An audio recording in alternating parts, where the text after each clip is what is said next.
محمد بن راشد میخواست که پاداش خدمات امام ابوالحسن ندوی، اون متفکر بزرگ جهان اسلام، یک چک 1 میلیون درهمی در مرکز تجاری دبی بده در رمضان، در اختتامیه مسابقات قرآن و حفظ قرآن. وقتی رفت بالا که اون چکو بگیره، گرفت،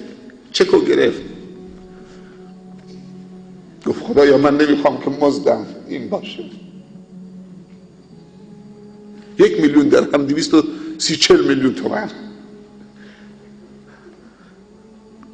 علمایی هستن که با یک موتورسیکلت ایمانشون رو میفروشن، با یک دوچرخه 1 میلیون درهم.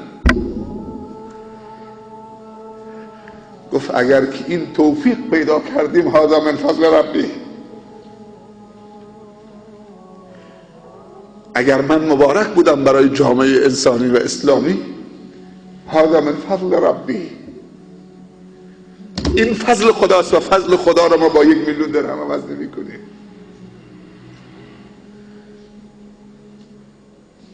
بعد میدونی چی گفت؟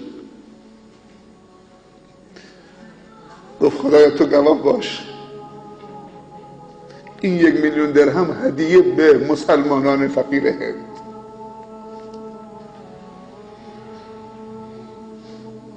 اهدا کرد، نیازی نداره.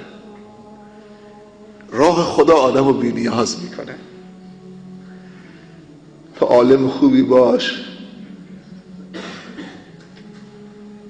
متعهد باش، با وجدان باش. همینطور که خیر آمد 5 سال هزینه اینجا رو پرداخت کرد تا تو عالم بشی، خیر میاد سراغت میگه که من دوش تو ایستادم، تو به کار دعوتت بپرداز.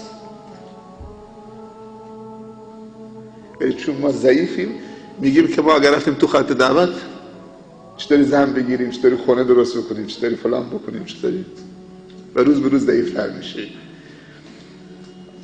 تو سوره جن هست اعوذ بالله من الشیطان الرجیم. چه آیه میخوام بخونم؟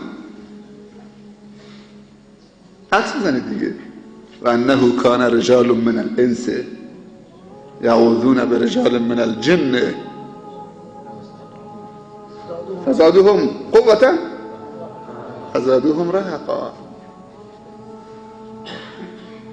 توکل به خدا اعتماد نفس انسان بالا میبره، خود باوری انسان، امید به پیروزی انسان. در خاتمه عرایزم اینو بدونید که همه رخدادهای بزرگ جهان نتیجه تفکرات انسانه. رخدادهای بزرگ جهان فشرده شده، تو فکر انسان گنجانده شده. هر کسی بهتر فکر میکنه، بیشتر فکر میکنه، مثبت‌تر فکر میکنه، رخدادهای بزرگ میآفرینه. فکرتون رو فعال بکنید، قطعا رخدادهای بزرگ